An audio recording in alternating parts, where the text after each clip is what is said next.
Good morning. It's Monday morning. Most people are like, they have the Monday blues. I got nothing but goodness. I couldn't help myself. I came in a little early this morning. Well, I'm here always early, but a little early this morning, so I'm not on the time clock of the business. So, the 2100 I was talking to you about, I couldn't help myself. I pulled the muffler off. It was leaking oil. I kind of mentioned to you in another video about the 2100 oil lines. So now I remembered how they work. So you have an automatic oil line,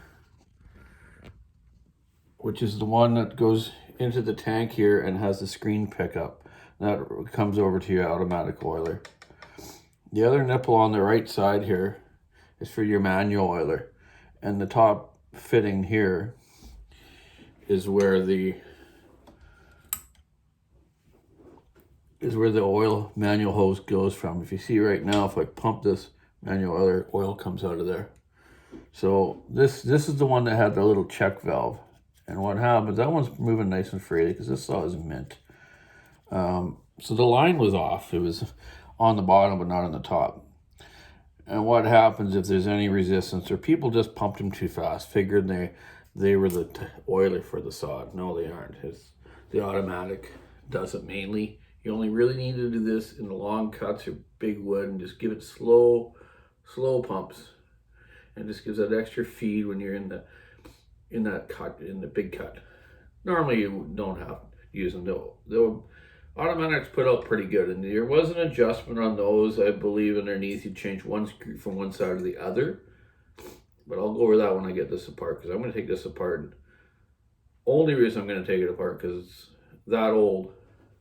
I believe it's 1985. Normally the serial numbers, the start of the number is your year, then your week, month, week, than the number of the saw going through the production line. That's the way most Huskies always worked. And then they started coming out with 1995, then the serial number, and whatever. Yeah. So yeah, I couldn't help myself but come and look at this thing, and I'm very impressed. Now, if you look in at this piston, this thing still has the machine marks from the factory. Like it's brand new, man. There's not even a speck of carbon in there. You see that? Look at that. You see that piston's shining? Oh yeah. 2 thick rings. This is a thick ring model before they came out with a thin ring model, which were more on 2101s. Maybe the last batch of 2100s. But they made them easier to start too. And I was mentioning the other day how these things had so much compression they're hard to start. And they came with this wimpy little starter handle from the factory. Most of the loggers here got gorilla hands, man. That thing was just like off like a little poulan or something, you know. So when my dad used to put the McCullough starter handles on them, which are much bigger, and you can get a better pull on them. But we also did another thing my dad did with a lot of 2100s in the early years, because yeah, they just couldn't start them. Guys, we would add actually more gaskets to the cylinder. He put an extra one in and give it a little less compression. They still had power. These were like the Harley of chainsaws. We would, run them on the rigging, man, and you needed a saw up in the back end, so we'd notch a stump or whatever for a guy line or holding line or whatever, right? So we'd tie these things on a choker and send it up on the yarder, and we'd start it first, and you get all the way up top there, and the thing be bop bop bop bop bop bop bop bop bop, just like a Harley sitting there on the side beside you in a lane of the road, eh? Bop bop bop, then off it goes. But they just kept running. The only problem they had is metal tanks. They would smash the tanks once in a while, but they were pretty thick. They had good material. All magnesium. The cases and the gas tank. we did have some situations in the early years of 2100s where we had crankcases cracking. And unfortunately, Husqvarna has been kind of known through the years for having case problems before they solved them. So they had sent my dad and the Pacific Equipment a whole bunch of case halves or cases, and this side ended up being aluminum. I'm bad at saying that. Aluminium. You guys can all laugh about that. Like I say, ambulance, or there's a couple of words I can't say. It's weird. People bug me about it. I don't let it get to me. You know what I mean, though.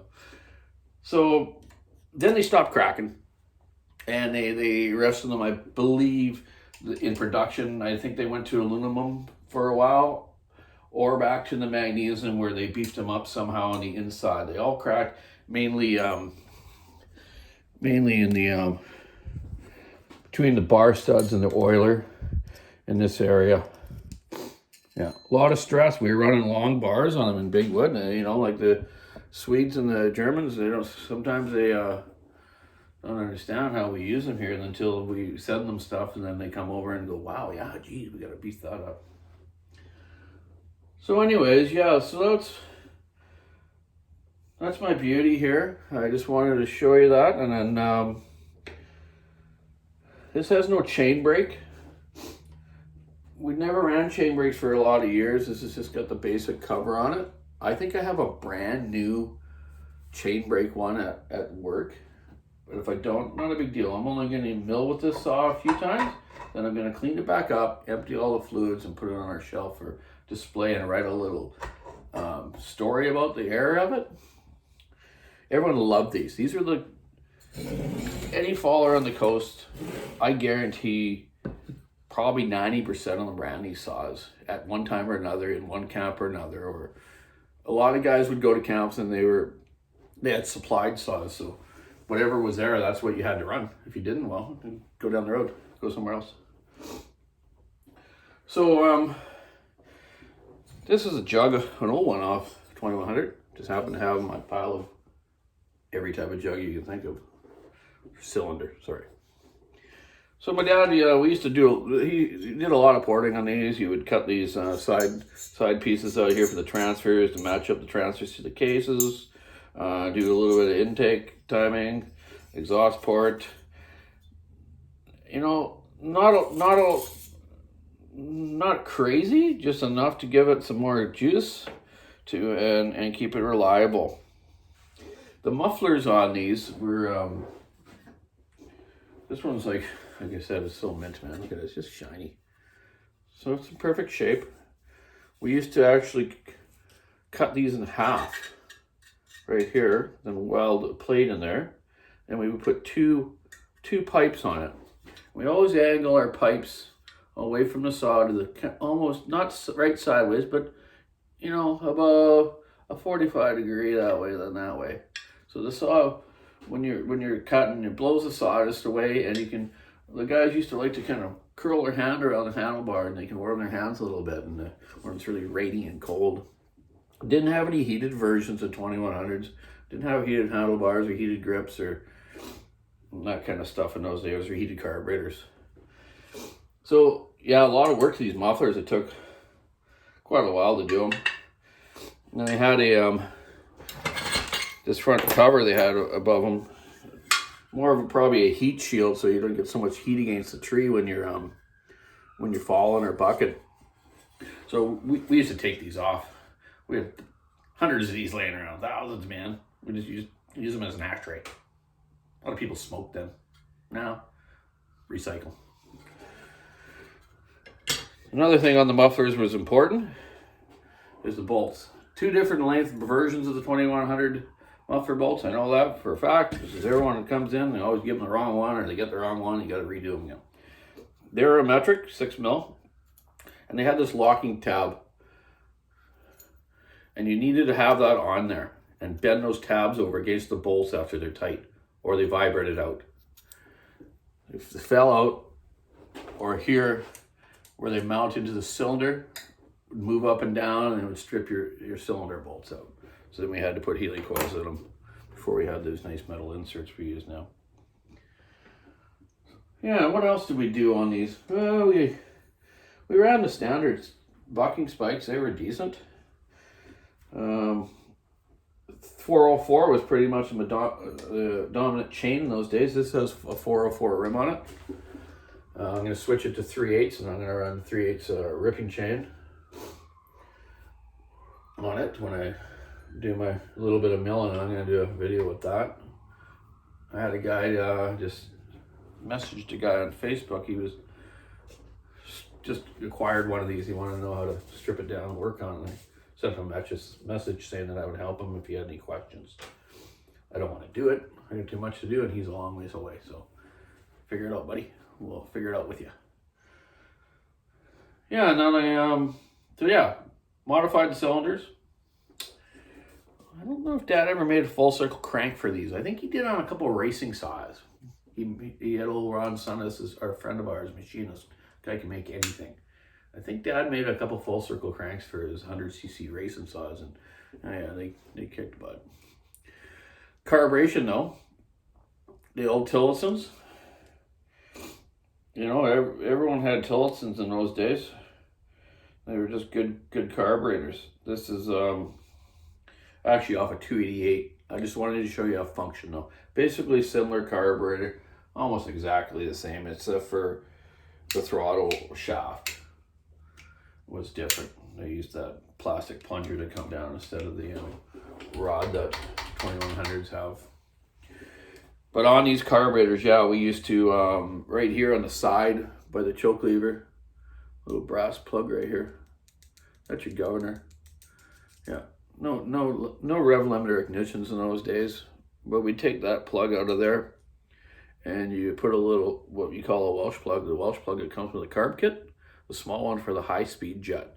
It's just the right size. We put it into there, put a little glue around this, screw it back in. Now you got an unlimited carburetor. Then you want to make sure you set it properly, so it's not over revving, so you're not blowing the crankshafts out of them. And we were pretty successful of tuning them ourselves at our shop, and head them to work, so they didn't have to adjust them. Some guys did. They'd call them, "Hey man, I was running a little rich and really high up." Okay, lean it down a little bit. Just be careful though. You know. Use common sense. Those were kind of the mods we did on them. Nothing really else, really. Just kept them running good. And those were really the issues with them. What would happen sometimes, as I've said to some guys, is they have rubber mounts. All rubber mounts, 6 of them on these. 2 on the front, 2 here, or 1 on each side here and 1 each side there. And after a while, from use, pulling hard with big bars, and the oil would get on them, especially in the front, because I just told you how these things leaked a lot. It would deteriorate the rubber. So, you know, if this thing started getting floppy, like a little, bring them in, we put mounts on them. Those mounts, I think, are still available. Yeah. Yeah, that was about it. They're just a great old saw, man. What else was I going to show you on this? Like I said, this one's mint. That's my air filter of it. They ran nylon air filters, which worked fine. Some of the fines went through. This one I actually just cleaned. It wasn't this perfect. It had some, residual stuff in here, but they stayed pretty clean. They didn't have the carburetor compensators to allow for dirty air filters or anything like that, but it would be nice if they actually would have made a flock one. And they might have at the end, but I just can't remember that, if it was the flock material, which doesn't let those fines through. Yeah, that's what I was going to show. So, air into the intake. Not much, man. Just this on top. And whatever else was leaking around there. So I know my dad used to take a lot of them and do like a couple 3/4 inch holes here, and then glue. Actually, this was like a pre-filter, and he used to take the screens out, put them in behind here, and glue them in. So at least you had some screens, so the big chips and stuff weren't coming through there. Yeah, and it gives it more air, which they kind of kind of needed. They needed a little more air. And just a simple saw. So after I looked at this, curiosity, of course, and told you I got that 1100 CD too. I was like, I gotta pull the muffler off that one and see if it's gonna be okay. So I did. I just pulled it off. Let's have a look.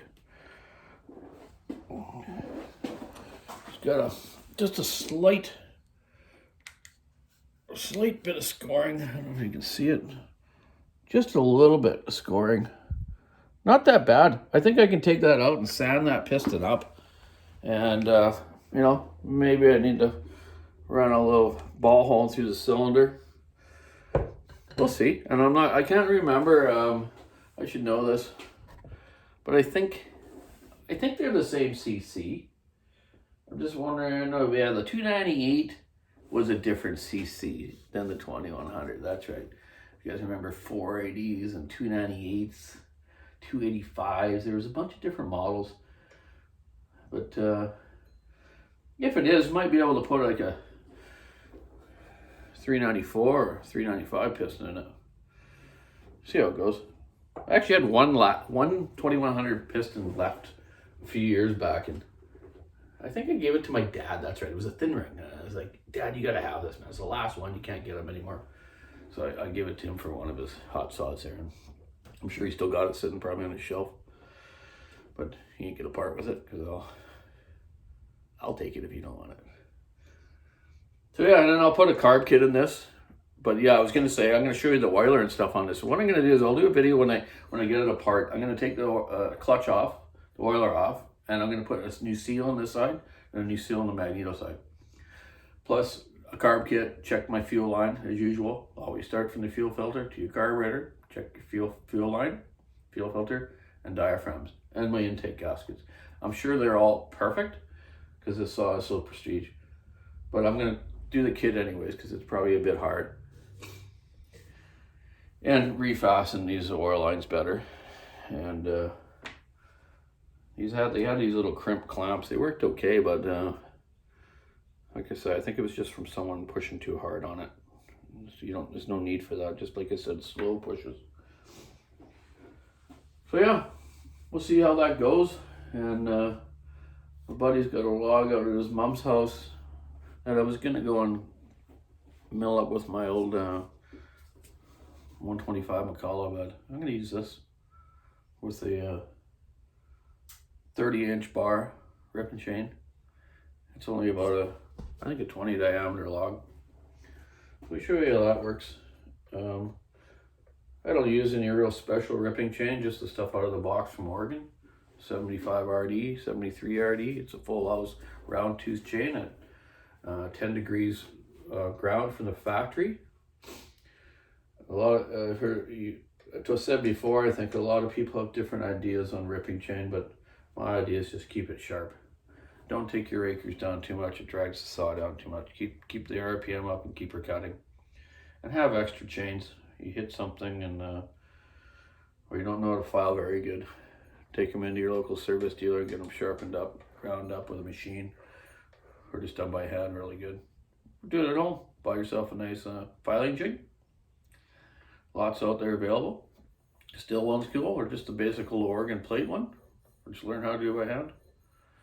Have yourself a raker gauge, 25 thou. No more. I don't like any more than that on a milling chain. I tried different settings, but just the basic setting, 25 with the rakers. And the raker on that chain on Oregon, you'll see it has a 25. That means it's supposed to be 25. And that's more to do with liability for Oregon. So if you take the raker down too much and it hops around and jumps and vibrates and pops out of your hand and cuts you, then they're not, then they know they're protected because they put 25 on there, and that's what is a safe zone. Anyways, yeah, man, 2100. Can't wait. 2 strokes rule. Keep your saw on the wood. Have a great week, and talk to you when we take this thing apart. and show you the insides of it. Yeah, have a great day. Oh yeah, and hope everyone had a great Mother's Day. Hope you guys all treated your mom good. I gave my mom a nice plant when I visited her. Then we had a beautiful lunch down in Crofton and an outside patio. I had fish and chips, a couple pieces of cod. It was okay. The guy didn't quite have his heat up on his oil very good. It wasn't very crispy. It was kind of soggy, but whatever. It was good. Had a nice visit with my gal Shelly's parents and her son and his girlfriend. And before that, I got to see my daughter and her mom, Barb and Taylor. We went over there and had a little visit. That was nice too. Family's important, and we all need them and love them. Have a great day. See you later.